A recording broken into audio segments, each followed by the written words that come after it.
കശ്മീരിലെ ഭീകരാക്രമണവുമായി ബന്ധപ്പെട്ട് ഭീകരാക്രമണം ഉണ്ടായി ഒരുപാട് അപലപിക്കുന്ന ഒരു വിഷയം തന്നെയാണ്, എല്ലാവരും അപലപിക്കുന്നത്. പക്ഷെ ഒരു വിഭാഗത്തിനെ ഇത് ചെയ്യാൻ വേണ്ടി മനഃപൂർവ്വമായിട്ടുള്ള ഒരു തരത്തിലുള്ള ഒരു ക്യാമ്പയിൻ തുടങ്ങിയിട്ടുണ്ടെന്ന് തോന്നുന്നു. അല്ല അത് ഇവിടെ എന്ത് വീണ് കിട്ടിയാലും വർഗീയമാക്കാൻ മതപരമാക്കിയാലുള്ള ഫൈറ്റ് ആക്കാൻ വേണ്ടിയിട്ട് എല്ലാവരും നോക്കിയെടുക്കും.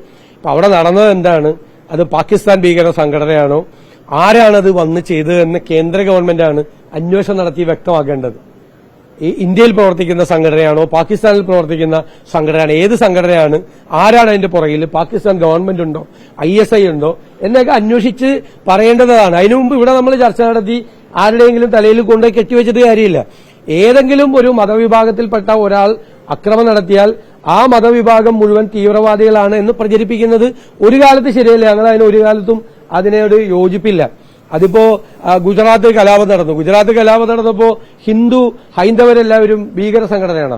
ഹിന്ദു എന്ന് പറയുന്നത് ഭീകര സംഘടനയാണ്, അങ്ങനെ പറയാൻ പറ്റുമോ?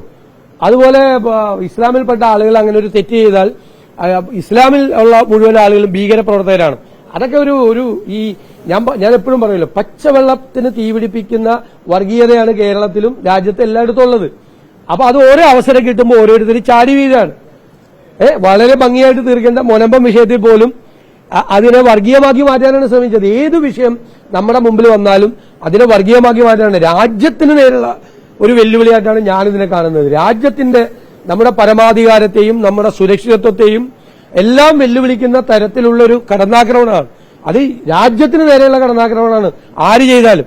അല്ലെങ്കിൽ ഏതെങ്കിലും ഒരു മതവിഭാഗത്തെ രാജ്യത്തിന് നേരെ, നമ്മുടെ രാജ്യത്തിന് നേരെ, നമ്മുടെ ഓരോരുത്തരുടെയും നേരെ ഉതിർത്ത വെടിയുണ്ടകളായിട്ടാണ് നമ്മളതിനെ കാണേണ്ടത്.